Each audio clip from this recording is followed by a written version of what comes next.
Okay. Um, Good morning, everyone. I am back. Sorry I wasn't on last week, like I said I would be.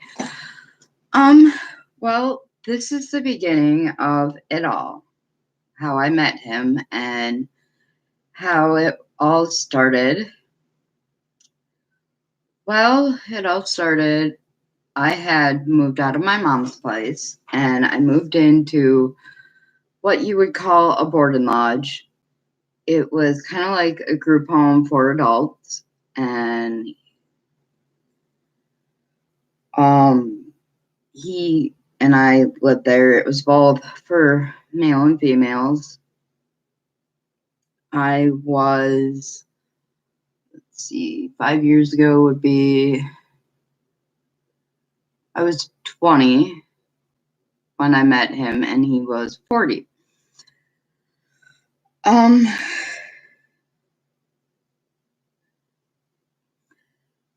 the first time I met him, I was cooking dinner, and went downstairs to grab something, and I said, "Excuse me," and that's when we kind of first made eye contact. And later on, it was either that night or the next that we started talking. We were in the smoking room, and um, he had asked who I liked, and we started texting through text. And I said him. And then he went out. I put my cigarette out, and I stopped him at his door. And I'm like, "You're in the army, right? Or we're in the army?" He goes, "Yeah." And then that's kind of where we all hit it off. And then we kind of fell in love at that point, you know. I mean, everything was fine in the beginning.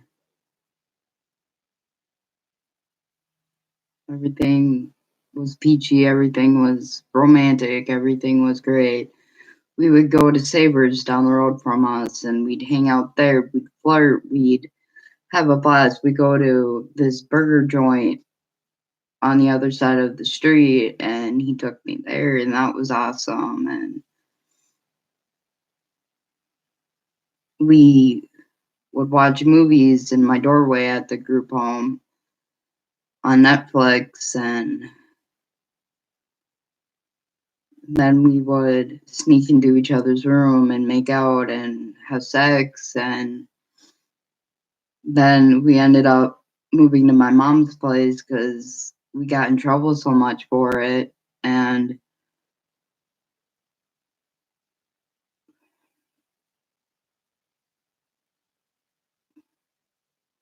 he had a lot of issues when I met him. He had depression, anxiety, hallucinations, stuff like that. He had PTSD as well. Um, when I met him, he was a lot of the time in his room and sleeping a lot. And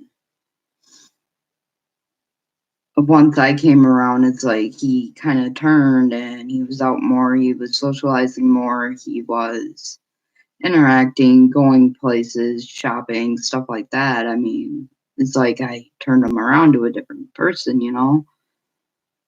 And then once we moved to my mom's, everything was okay in the beginning. And then we started fighting, and my needs weren't getting met. And I found out he was watching porn at my mom's place. He got caught by my dad, and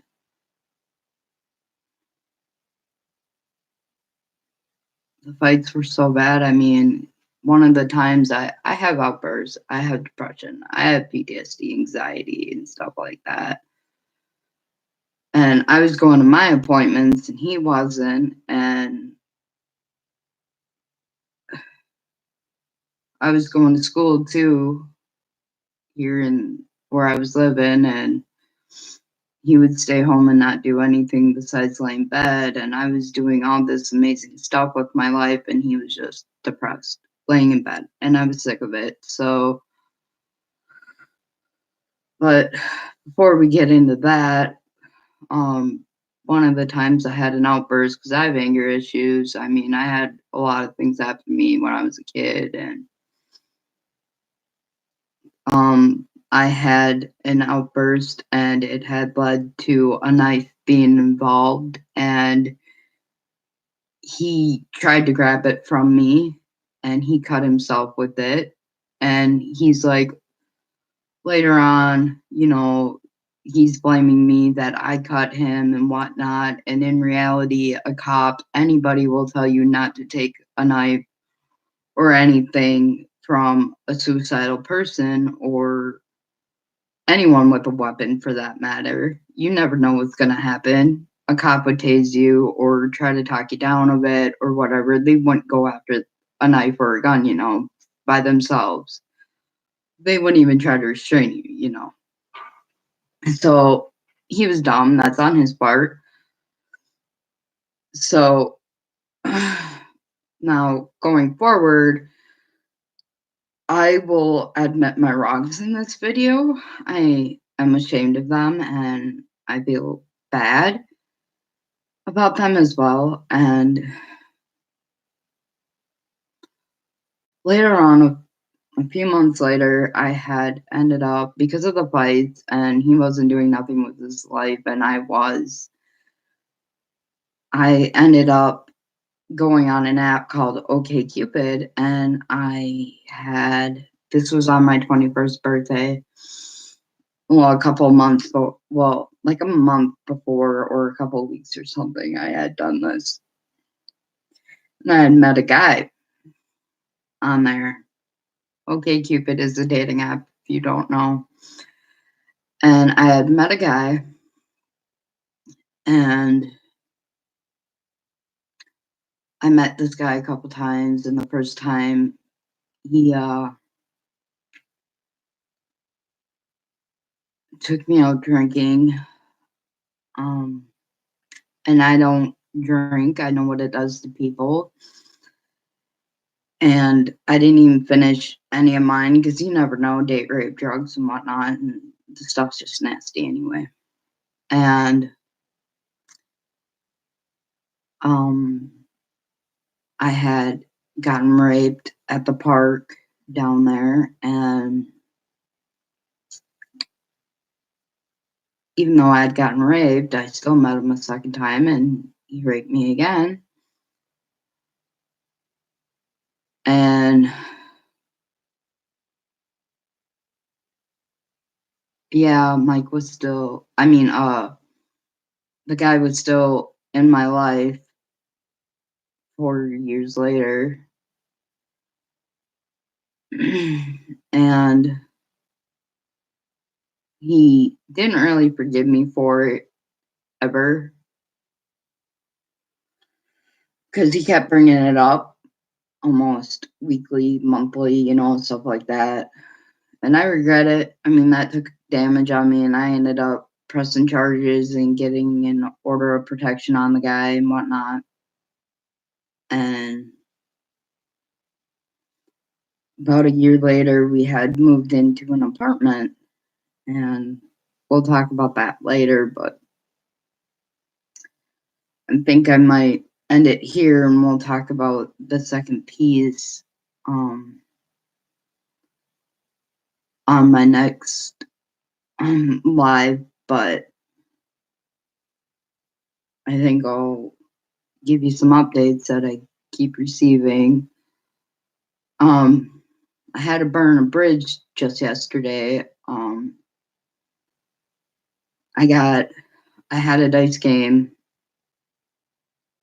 yesterday, and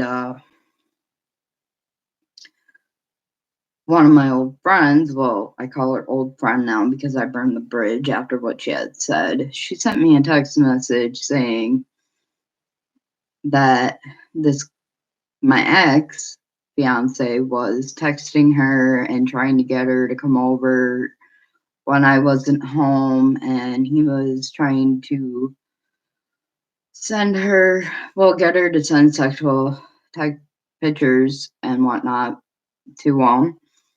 And um and she was married. Well, she still is. She's getting a divorce. And she said that I was the controlling one and that I'm a whore and that I was easy. Well, I'm not a whore. I don't wear a corset. I don't do nothing like that. I don't sleep with every guy I meet. I don't do it every day, you know? I mean, I'm not a slut. I'm not a stripper. I'm nothing like them. I have priorities. I have standards, you know?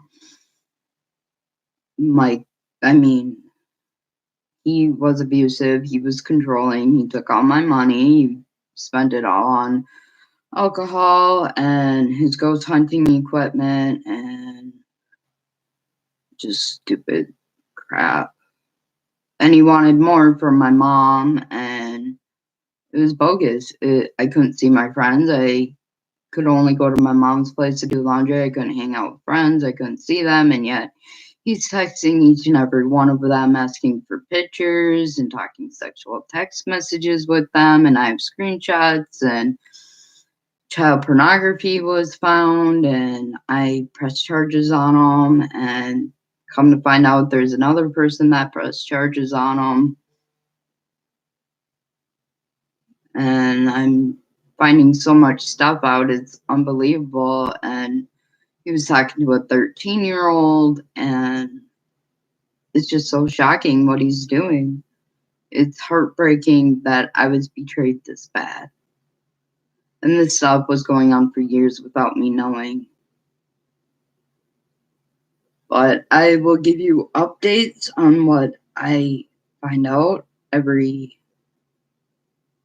live I have, because it seems I find out something new every time. But as of right now, what I know is there's two people, myself and someone else, pressing charges on him. I have an order of protection on him, and it is being sent to an attorney's office here, and eventually we will be going to court. And yeah. But that was the beginning, and part 2 we'll be talking about the apartment we lived in, and we'll discuss the actual abuse. All right. I hope you guys have a good rest of this Sunday, and I'll see you guys hopefully sometime this week. If not, this weekend. All right. Thank you for watching. Subscribe if you want. This is my story, and no haters, please. Thank you.